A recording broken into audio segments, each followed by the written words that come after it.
The CEO, the psychologist, and the unspoken truth. Attention.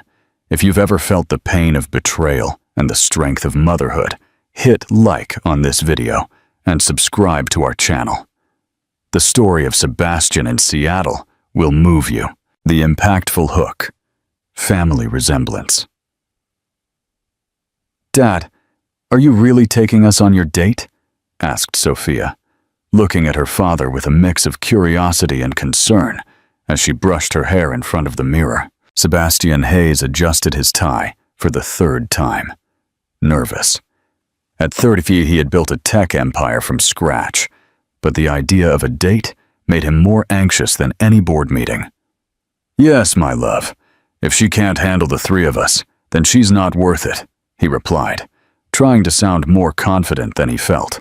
Valentina, 6 years old, clutched her teddy bear tightly. "What if she doesn't like us?" she murmured in a small voice. Sebastian's heart squeezed.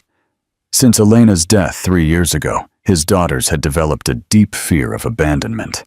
He had too. "Then it will be her loss, princess.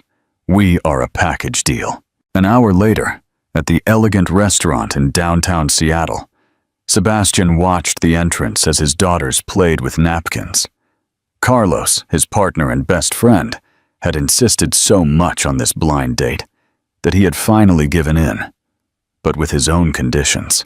"There she is," he murmured when he saw a blonde woman in a chic beige dress walk in. Isabella Reed walked toward their table, smiling nervously.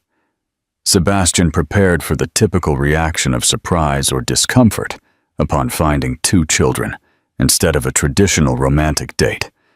But what happened next left him speechless.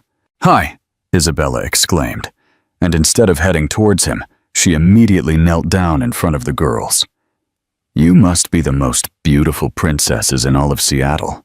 Sophia and Valentina looked at each other, surprised by the genuine warmth in the stranger's voice. "I love your dress," Isabella told Sophia. "And that bear," she added, addressing Valentina, "looks very special. What's his name?" "Fuzzy," Valentina replied shyly, but with a small smile. "Fuzzy, what a perfect name. I bet he's very brave and takes great care of you." Sebastian watched them from above, completely thrown off. In 3 years, no woman had managed to make his daughters comfortable so quickly. Isabella finally stood up and extended her hand. "You must be Sebastian. I'm Isabella. Sorry I'm a little late. The traffic was terrible." "No problem," he managed to say, shaking her hand and feeling a strange warmth in doing so. During dinner, Isabella behaved as if she had known the family all her life. She asked Sophia about school, listened attentively while Valentina told her about her favorite teacher, and when the little one spilled juice on her dress, Isabella not only didn't get upset, but reassured her with a smile. "That happens to me all the time," she told her, gently wiping the stain. "I once spilled coffee in a very important meeting, and everyone thought it was the end of the world. But you know what? They ended up laughing, and it was the best board meeting we ever had." The girls laughed at her stories, and Sebastian found himself relaxing for the first time in a long while. Isabella was a child psychologist, and it showed in the natural way she connected with the girls. "I work with kids every day," she explained, "and each one teaches me something new. They are much smarter than adults give them credit for." "Really?" Sophia asked, her eyes shining, completely serious.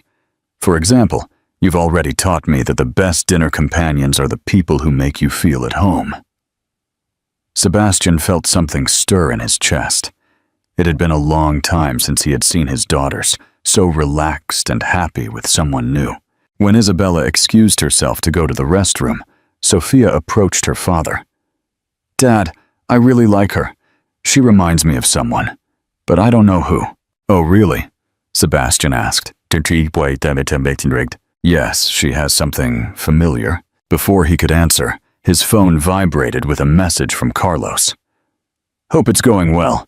By the way, her full name is Dr. Isabella Reed Montenegro. Thought you should know. Sebastian felt as if the world had stopped. Montenegro, the maiden name of Elena, his deceased wife. His hands trembled as he put the phone away. Was it possible Isabella was related to Elena? Her cousin, perhaps? Elena had mentioned distant cousins, but he had never met them. "Are you okay, Dad?" Valentina asked, noticing his paleness. "Yes, my love, just a little tired."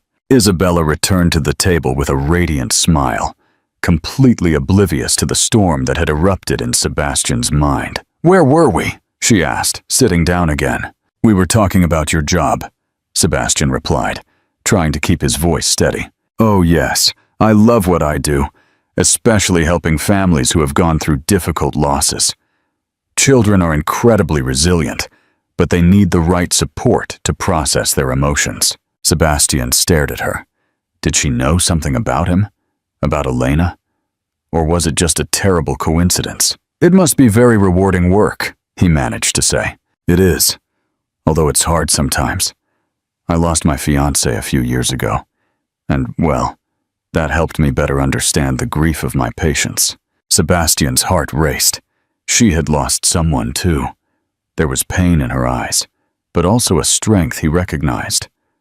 "I am so sorry," he murmured. "Thank you. It was difficult, but it taught me that life is very fragile and that you have to cherish every moment with the people you love." She looked at the girls tenderly, and they smiled back. The rest of the dinner passed in a blur for Sebastian. Isabella remained perfect with the girls, making them laugh and listening to them with genuine attention. But his mind couldn't stop dwelling on the name Montenegro. When they said goodbye at the restaurant door, Isabella knelt to hug the girls. "It was a pleasure meeting you, princesses. I hope to see you again soon." "Us too," Sophia exclaimed. "Will you come back?" Valentina asked hopefully. Isabella looked at Sebastian, who nodded slowly.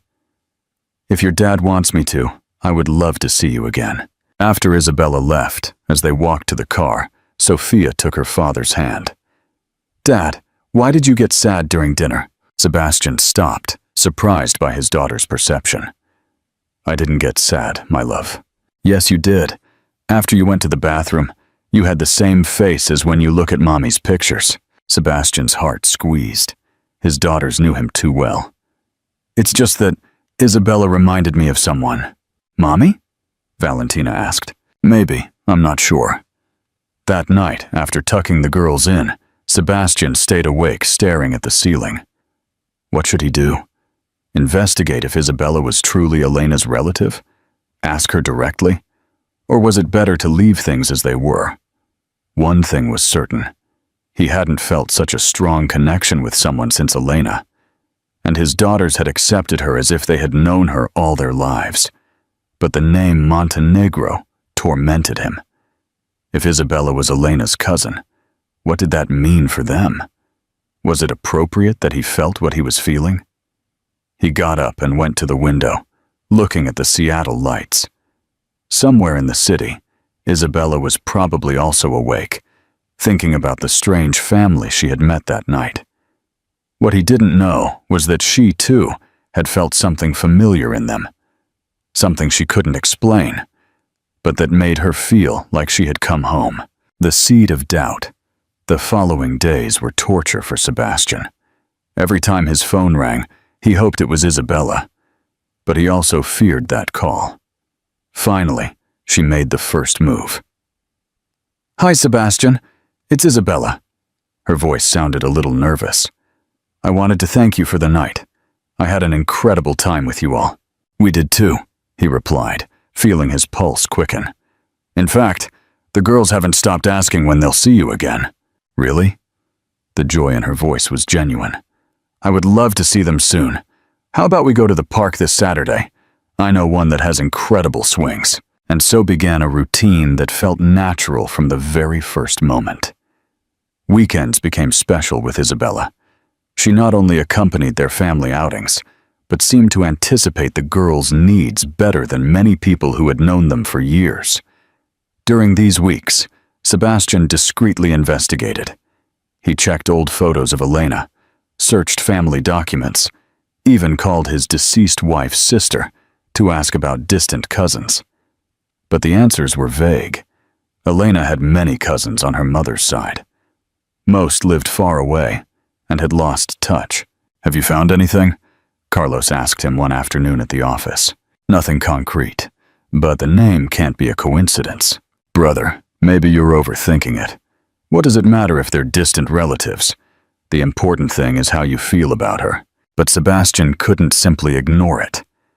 One afternoon, while Isabella was helping Sofia with a school project on family trees, he decided to ask subtle questions. "Is your family from Seattle?" he asked, trying to sound casual. "No, we're originally from Bogota," Isabella replied, without looking up from the project. "Although my grandmother always said we had families scattered throughout the country. The Montenegros were a large family, but over time, you know how it is, families disperse." Sebastian's heart raced, but he remained calm. "Did your grandmother tell you much about the family?" "A little. She was very private about those things.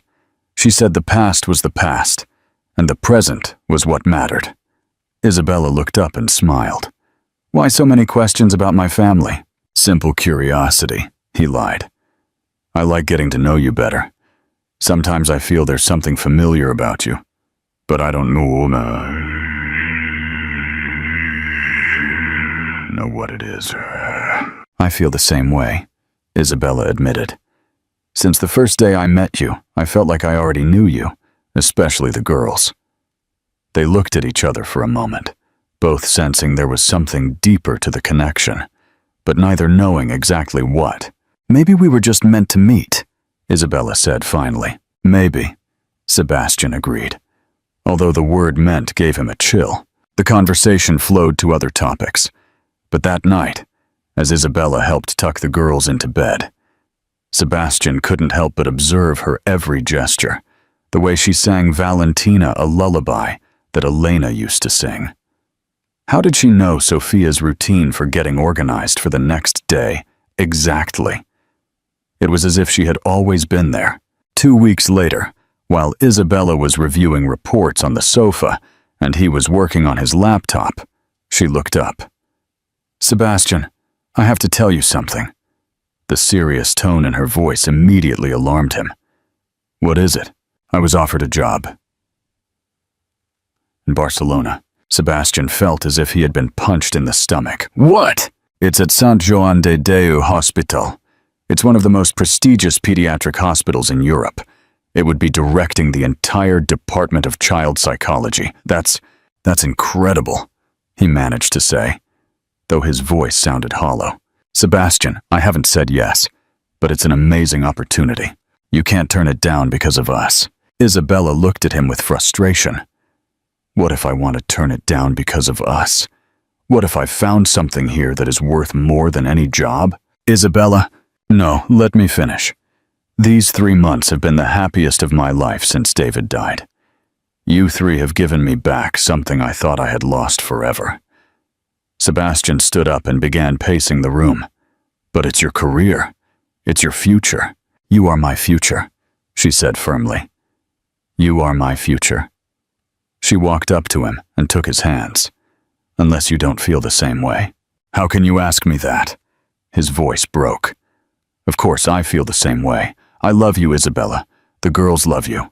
But I can't ask you to sacrifice your career." "You're not asking me. I'm telling you I want to stay." They kissed with desperation, as if to seal a promise.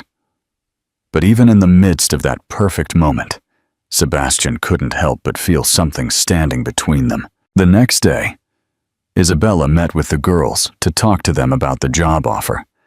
Sebastian had insisted that they also had the right to an opinion. "Would you go very far?" Sofia asked in a small voice. "Yes, very far. Across the ocean."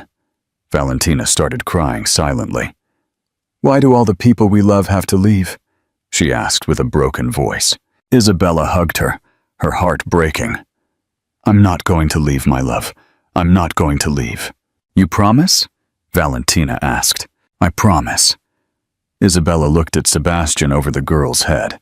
He nodded almost imperceptibly. That night, after the girls fell asleep, Isabella called the hospital in Barcelona and turned down the offer. Sebastian tried to convince her to reconsider, but she was firm. "I've made my decision. My place is here. What if you regret it? What if you stop loving me?" she replied. "Life is full of what-ifs, but I prefer to bet on something real I have now than on something uncertain I might have in the future." They hugged in bed, but Sebastian couldn't sleep. For the first time since he met her, he felt completely selfish. Isabella had turned down the opportunity of a lifetime for them. What he didn't know was that Isabella wasn't sleeping either.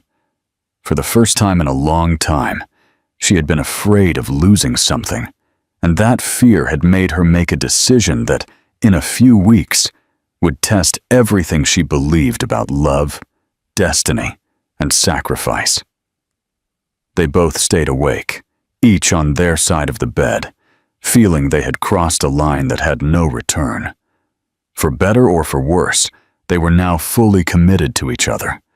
But secrets have a way of coming to light, especially when least expected. Chapter 4: The Unveiling of Fate. A week after turning down the Barcelona offer, Isabella noticed something had changed in Sebastian. He was quieter, more distant, and sometimes she caught him looking at her with a strange expression she couldn't decipher. "Are you okay?" she asked one night while they were cooking dinner together. "Yeah, just tired from work," he replied. Gaze. But Isabella knew him too well now. There was something else. "Sebastian, if you feel guilty about Barcelona, it's not that," he interrupted. "It's just that sometimes I feel like all of this is too perfect, like it's too good to be true." Isabella stopped chopping vegetables and turned to him. "What do you mean?" "Forget it." But Isabella couldn't forget it. That feeling that Sebastian was hiding something grew, especially when she caught him several times looking through old photo boxes when he thought she wasn't watching. It all came to a head one Saturday afternoon. Sebastian was out with Carlos, and the girls were at their paternal grandmother's house. Isabella was alone in the apartment, something that rarely happened, when she decided to look for a photo album to show Valentina later. As she searched Sebastian's closet, a box accidentally fell, spilling its contents onto the floor. As she picked up the photos, one in particular caught her eye.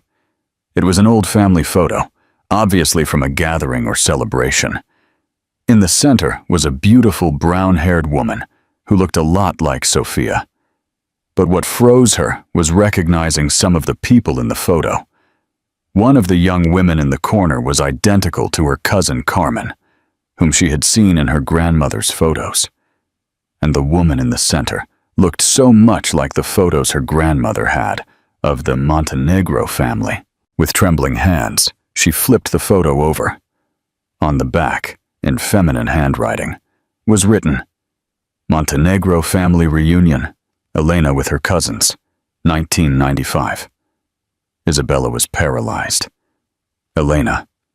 Sebastian's dead wife was named Elena, and this was a reunion of the Montenegro family. Her family. The sound of the front door broke her shock. She quickly put the photo in her purse and tried to recompose the others in the box. "Isabella?" Sebastian shouted. "Are you here?" "In the bedroom," she replied, trying to sound normal. When Sebastian walked in, she was finishing closing the box. "What are you doing?" "A box fell while I was looking for the girls' album. I already fixed it." Sebastian looked at her suspiciously, but said nothing. That night, Isabella couldn't concentrate on anything. During dinner, while Sebastian told the girls about his day with Carlos, she kept looking at him, trying to understand. Did he know about the family connection? Was that why he had been asking so many questions about her family? Did their relationship begin because she looked like Elena, or because she was Elena's family?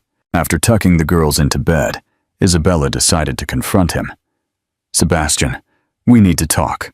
"Of course, about what?" Isabella pulled the photo from her purse and placed it on the coffee table. Sebastian paled when he saw it. "Where did you find that?" "In your closet. A box fell and—" Her voice broke. Did you know Elena was my cousin?" Sebastian closed his eyes and sighed deeply. "I suspected it. Since when?" "Since the first night. Carlos texted me your full name." Isabella stood up from the sofa, furious. "And you didn't tell me anything? For 3 months you've been lying to me?" "I wasn't lying to you. I didn't know how to tell you." "Tell me what? That this whole relationship is because I look like your dead wife? That you chose me because I'm her family?" "No, that's not it at all." Sebastian stood up and tried to approach her, but Isabella backed away. "Then what is it, Sebastian? Because now I understand why everything felt so familiar, why the girls accepted me so quickly, why I instinctively knew how to care for them. Because they are your family," Sebastian said softly. "We are your family." "But I didn't know that," she cried. "You did know, and you let me fall in love with you without telling me the truth." Isabella began gathering her things, which had been scattered around the apartment during those months. "What are you doing?" "I'm leaving," she said. "Isabella, please, we can talk about this." "No, Sebastian, we can't. Because I don't know what's real and what isn't. I don't know if you love me or the memory of Elena. I don't know if this family accepted me because I'm Isabella or because I'm a Montenegro." Sebastian followed her as she packed. "What about the girls? Are you going to break their hearts too?" Isabella stopped, a blouse half folded in her hands. "It's better now than later, before they get more used to me. They're already used to you. They already love you, and I love them," she whispered. "But this is wrong.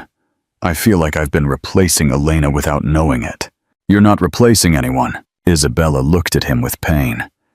"How can I be sure of that? How can you be sure?" Sebastian didn't know how to answer, because if he were completely honest with himself, he wasn't sure where his feelings for Elena ended and his feelings for Isabella began. Isabella finished packing in silence. When she reached the door, she turned one last time. "If you had told me the truth from the beginning, maybe things would have been different.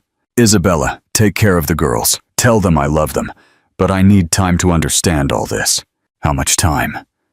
Isabella looked at him, her eyes full of tears. "I don't know," and she left, leaving Sebastian alone in an apartment that suddenly felt empty and cold without her. The next day, when the girls returned and asked for Isabella, Sebastian didn't know what to tell them. How to explain that the woman they had started to see as a mother had left because he had kept a secret too long. "When is Isa coming back?" Valentina asked during breakfast. "I don't know, my love." "Did you do something bad, Dad?"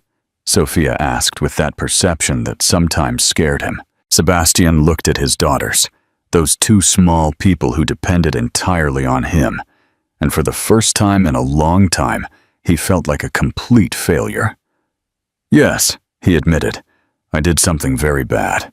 And as the girls looked at him with confusion and sadness, Sebastian promised himself he would find a way to fix things. Because he had lost Isabella once, and he couldn't bear the thought of losing her forever. But what he didn't know was that Isabella had her own discoveries to make, and the complete truth was much more complicated than either of them imagined. Chapter 6. The Unbreakable Bonds, 2 months. 60 exact days since Isabella had left, and Sebastian counted them one by one. The apartment felt like a museum where every corner held memories of her. The coffee cup that remained in the dishwasher because he didn't have the courage to put it away. The storybook she had brought for the girls. The blanket she used to snuggle on the sofa on Sunday afternoons. The girls had gone through all the stages of grief. First, denial. "Isa is coming back tomorrow, right, Dad?" Then, anger. Sophia had an epic tantrum when she realized Isabella wasn't going to show up for her piano recital. Then, sadness. Valentina had cried for an entire week, clinging to her teddy bear and asking what they had done wrong. And now, The worst of all, resignation. The girls no longer asked for Isabella. They had returned to that quiet sadness they had after Elena's death. And that broke Sebastian more than anything. At the office, Carlos confronted him one Friday morning. "Brother, this can't go on. You're destroying your company, your family, and yourself." "I don't know what you're talking about," Sebastian mumbled, looking past the financial reports on his desk. "Are you serious? Yesterday you yelled at Patricia for a mistake you made. On Tuesday you canceled the board meeting with the Japanese investors for no reason, and the girls—" "Sebastian, the girls are like zombies." Carlos sat down opposite him. "Do you know what Sophia told me yesterday when I picked her up from school?" Sebastian looked up fearfully. "She asked me if all adults lie. I asked her why, and she told me her dad lied to Isa, and Isa left.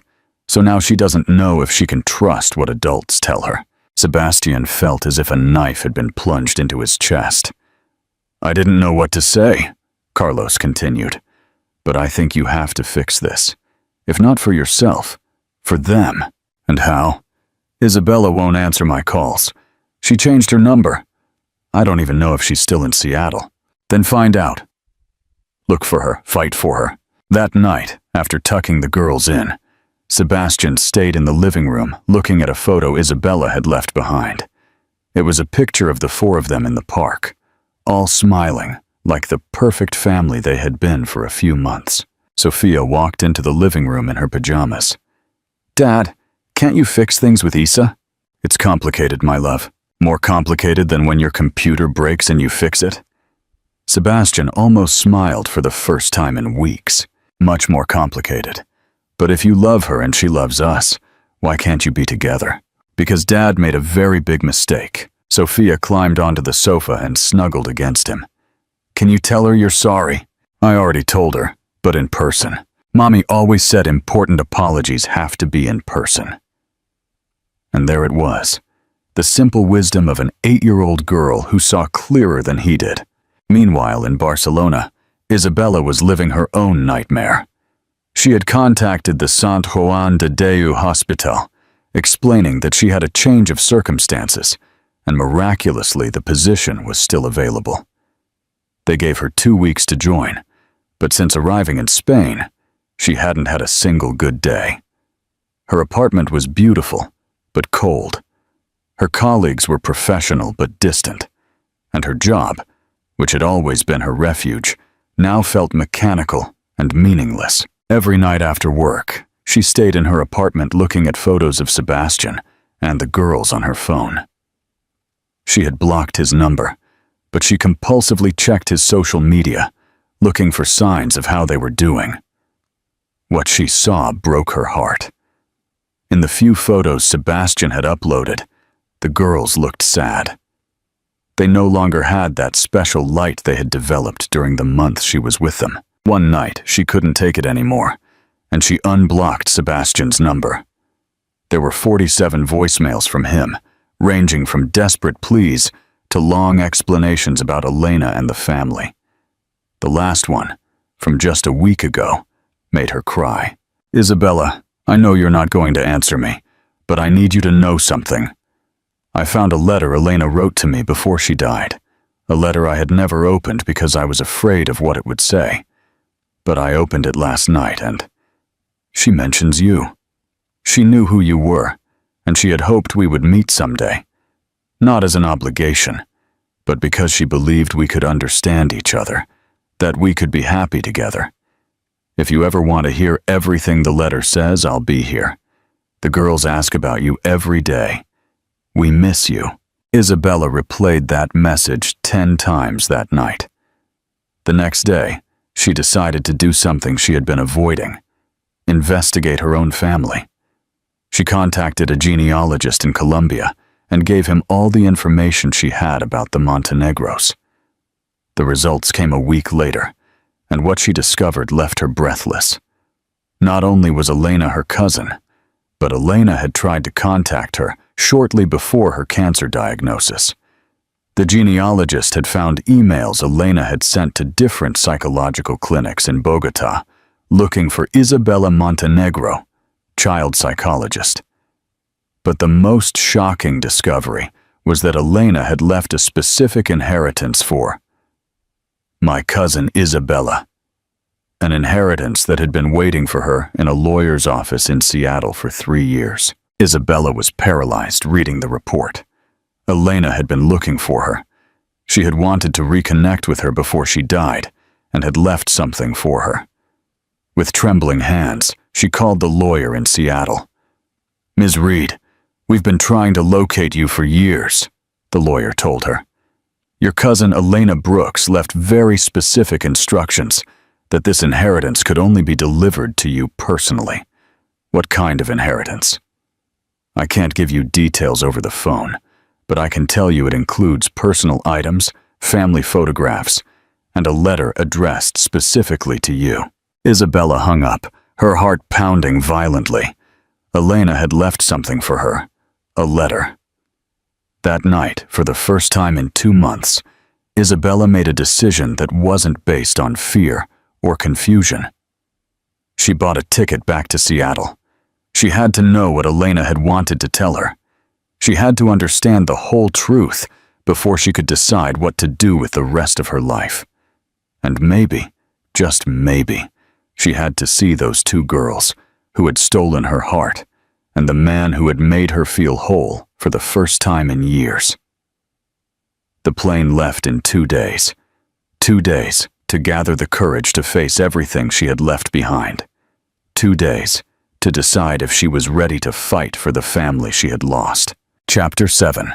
The Unbreakable Truth. 6 months had passed since that rainy day when Isabella had returned from Barcelona with a heart full of doubts and a suitcase full of hopes. 6 months since she had read the letter Elena had left her, those pages written with a trembling hand, but full of love and wisdom. "My dearest cousin Isabella," the letter began. "If you are reading this, it means we finally met, although not in the way I expected. I have been looking for you because I believe you and my family are destined to be together, not out of obligation, but out of love. Sebastian is a good man who will need support when I am gone. My girls will need someone who understands them as only another woman can. And you, dear cousin, need a family that loves you as you deserve to be loved. I don't feel this is a betrayal of my memory, but the fulfillment of a deep wish, that the people I love find happiness together." Now, on a sunny Sunday morning, Isabella woke up in the bed she shared with Sebastian, in the apartment that no longer felt like his, but like theirs. Through the window, she could hear Sophia and Valentina laughing in the garden with Carlos's children, who had come over for breakfast. "Good morning, Mrs. Hayes," Sebastian murmured against her neck, hugging her from behind. Isabella smiled.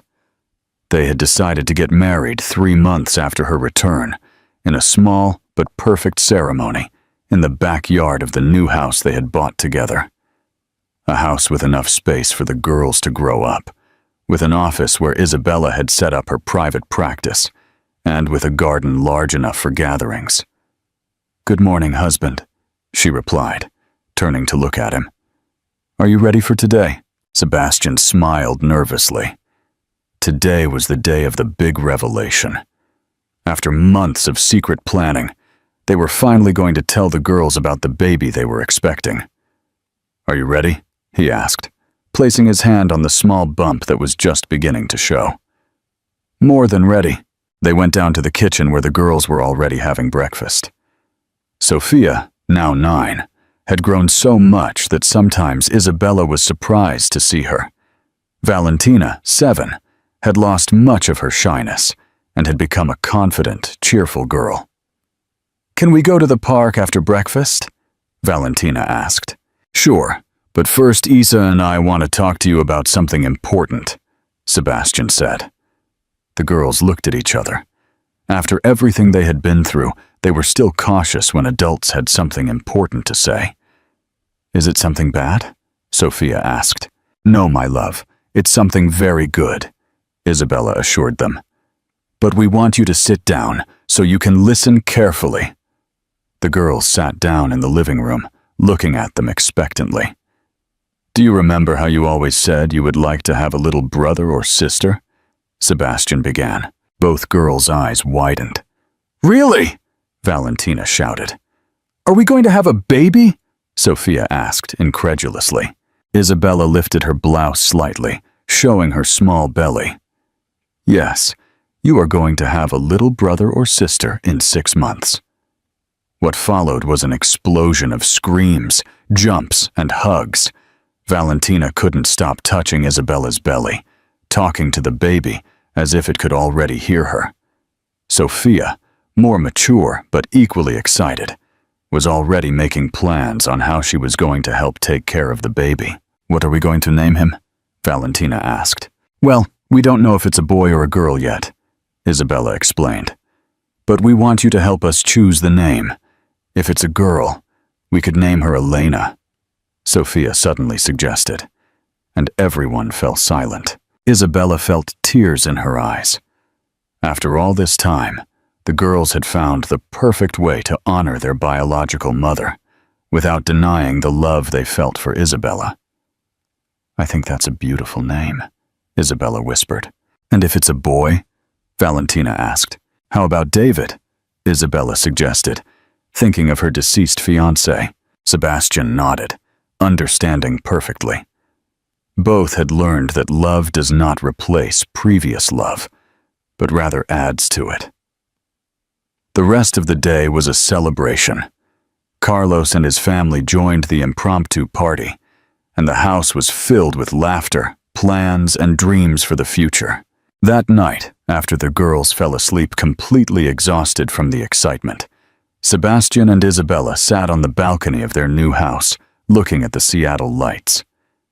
Did you ever imagine we would end up here? Isabella asked.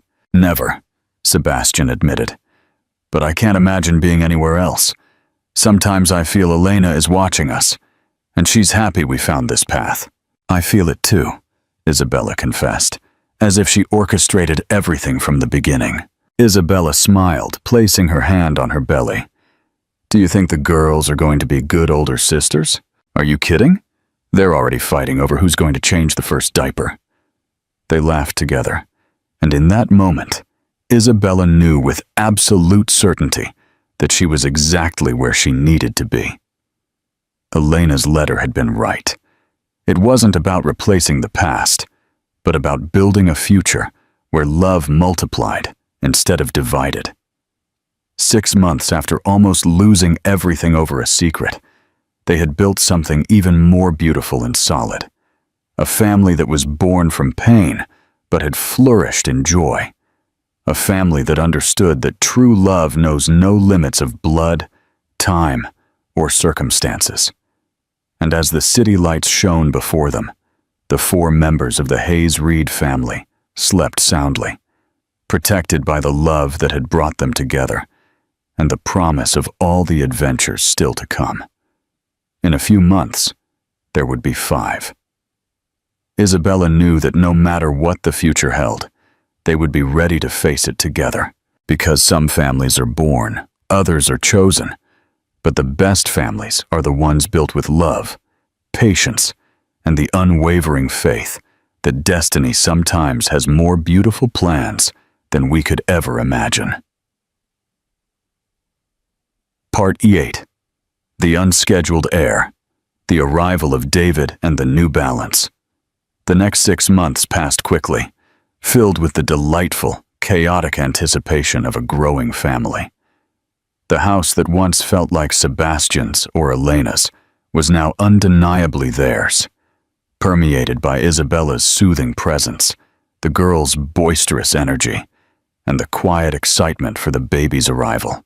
When the time came, Isabella's labor was long, but filled with the unwavering support she had lacked during her time of isolation. Sebastian was a rock, applying the same intense focus he used in negotiations to coaching her breathing, only occasionally breaking into a panicked sweat when he realized he was about to witness a miracle. The result of this shared effort was was a beautiful baby boy. As Sophia had requested, he was named David, in honor of Isabella's first great love, acknowledging that true love only multiplies. David Hayes Reed arrived 6 months after their wedding, a small, strong boy with a mop of dark hair and large, thoughtful eyes. His birth was the final, definitive seal on their family. Sebastian's world was immediately reordered around the tiny presence. The CEO, who once scoffed at taking vacations, now meticulously managed his schedule to ensure he never missed the last feeding. He learned the specific rocking rhythm that soothed David, perfected the art of assembling baby gear, using his engineering skills to secure the safest crib assembly in Seattle, and shared the sleepless nights equally with Isabella. Sophia and Valentina embraced their roles as older sisters with competitive enthusiasm, constantly bickering over who got to choose David's outfit or read him the first story of the day. Their quiet sadness, a lingering ghost from Elena's loss, and Isabella's temporary departure, had been replaced by a joyful, protective bustle. The challenge. The enemy attacks the anchor. Life felt unassailable. Yet in the ruthless world of tech, peace often attracts predators. Sebastian's rival, a man named Martin Vega, a CEO known for his brutal, old-school tactics, had been watching the headlines. He saw the photos of Sebastian laughing in the park, the reports of his canceled late-night meetings, and the news of the new baby. Vega interpreted Sebastian's happiness not as strength, but as distraction. Vega's plan was simple: attack the anchor. If he could prove that Sebastian's focus on his new, unconventional family was compromising Hayes Tech's financial stability, he could force a hostile takeover. The first blow landed on a Tuesday morning. Sebastian was in a board meeting when he received an urgent message. SEC inquiry filed. Inquiry specifically targets QQ resource allocation and your shift in corporate presence. Anonymous leak suggesting CEO instability. Sebastian immediately knew who the anonymous leak was. Vega was trying to exploit the very thing Sebastian now cherished: his priority shift. The board meeting that followed was tense. Old guard members questioned Sebastian's dedication. "Mr. Hayes," demanded one senior investor, "you've missed several critical overseas meetings. We understand the personal adjustments, but your corporate presence is perceived as fractured. How can we assure the market that your family life is not compromising our next major acquisition?" The pressure was immense. Sebastian could have easily reverted to his old ways: yell, dominate the room, and schedule a 24-hour work session to prove them wrong. But he paused, his gaze steady. He knew he couldn't win this by denying his family. He had to win by leveraging his new truth. The final defense: the unshakable team. That evening, Sebastian returned home, unusually quiet. Isabella noticed immediately. After the girls were asleep, he showed her the ZIC filings and Vega's hostile takeover documentation. "He's attacking my time, Isabella," Sebastian said, his voice cold with recognition. "He thinks that because I'm present for dinner and reading bedtime stories, I've lost my killer instinct. He's attacking the very foundation Elena helped us build." Isabella did not panic. Her time as a trauma psychologist had given her an understanding of psychological warfare. "He's playing on their fear, Sebastian. They see a happy husband. They see a potential liability. You can't win this by denying your family. You have to win this by proving that your family makes you stronger." Sebastian looked at her, seeing his true partner in arms. "How?" "You give them the truth, filtered through your new lens," Isabella advised. "You use their fear of instability against them. You show them that distraction leads to mediocrity, but purpose leads to unprecedented efficiency. And you bring in the only person they trust, besides themselves, to verify your stability." The next day, Sebastian called an emergency board session. He walked into the room, not with an apology, but with surgical precision. He first addressed the numbers, revealing a new acquisition strategy that was leaner, faster, and projected a 15% growth increase, a strategy born from forcing himself to be efficient to get home for dinner. Then came the surprise. "Gentlemen," Sebastian announced, "you have expressed concern that my personal life compromises my focus. You believe that a dedicated family man cannot be a successful CEO. To counter this, I ask the only person whose integrity is known across both corporate and psychological spheres to conduct a full, independent assessment of my performance, stability, and future capacity." He introduced Isabella's old colleague, Dr. Eleanor Cole, the top independent psychologist specializing in high-level executive performance after trauma. Dr. Cole presented a detailed report. Sebastian was functioning at peak cognitive efficiency due to his balanced life. His decision-making had improved, no longer impulsive, and his long-term risk assessment was more stable. The core conclusion: Sebastian's family was not a distraction. It was his stabilizer and his greatest motivator. The board was stunned. Sebastian had used their own fear of instability to prove his stability. He finished with a final, unyielding statement. "Hayes Tech does not compromise its values or its CEO's personal life. If you cannot support a leader whose commitment to his family makes him a better, more ethical, and more efficient executive, then perhaps you are the liability. My position is non-negotiable." Now, let's discuss the Vega Corp takeover bid. He used the information Isabella helped him gather to predict Vega's next hostile move. The board, terrified by the thought of losing the new, ruthlessly efficient Sebastian, unanimously backed him. They successfully countered Vega's attack, turning the situation into a complete rout for their rival. Conclusion: the legacy of love. The professional victory was immediate, but the personal triumph was eternal. Sebastian had finally realized that Elena's greatest gift was not the memory, but the family she insisted he keep. Isabella was the wise partner who showed him how to fight for it. Years later, Sebastian stepped down as CEO, dedicating his time to the Elena Brooks Foundation, which provided trauma support to children. Isabella's true passion, made possible by Sebastian's wealth. Their family, Sebastian, Isabella, Sophia, Valentina, and David, thrived, their lives a testament to the unshakable power of a commitment built on truth, not just ambition. Final CTA. Sebastian proved that family is the ultimate strength. What is the most important lesson Sophia and Valentina learned from watching their parents fight for integrity? Comment below, and subscribe for more stories where love wins against all odds.